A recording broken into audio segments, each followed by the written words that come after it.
கிறிஸ்துவுக்குள் மிகவும் பிரியமானவர்களே, ஆண்டவராகிய இயேசு கிறிஸ்துவின் நாமத்தில் என் அன்பின் வாழ்த்துக்கள்.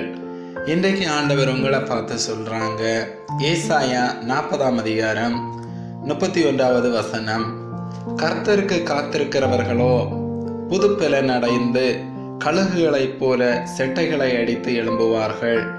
அவர்கள் ஓடினாலும் இளைப்படையார்கள், நடந்தாலும் சோர்ந்து போகார்கள். பிரியமானவர்களே, கர்த்தருக்கு காத்திருக்கிறவர்கள் புதுப்பெலன் அடைவார்கள்.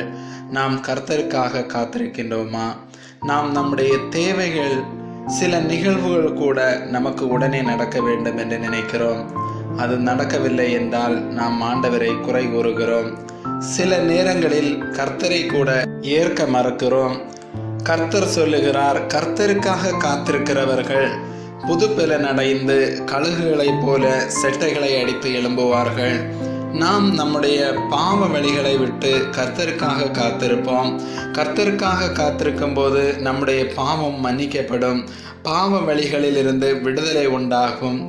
பாவத்தை விட்டு விலகும் போது நம் இருதயத்திலே சுத்திகரிப்பு உண்டாகும். சுத்திகரிப்பு உண்டாகும் போது சரீரத்திலே புதுப்பெலன் உண்டாகும். சரீரத்திலே காணப்படுகின்ற வியாதிகள் மாறும், பிரச்சனைகள் மாறும், கவலைகள் மாறும், கண்ணீர்கள் மாறும். நீங்க எந்த ஒரு காரியத்தை செய்தாலும் கர்த்தருடைய ஆசீர்வாதம் நிறைவாக கிடைக்கும். கர்த்தருக்காக காத்திருந்து காலதாமதமாகனாலும் காத்திருத்தல் நமக்கு தேவை. கர்த்தருக்காக காத்திருங்கள். ஜெபிப்போமா? எங்களை மிகவும் அன்பாய் நேசிக்கிற பிதாவே, இன்றைய நாளுக்காக நன்றி அப்பா.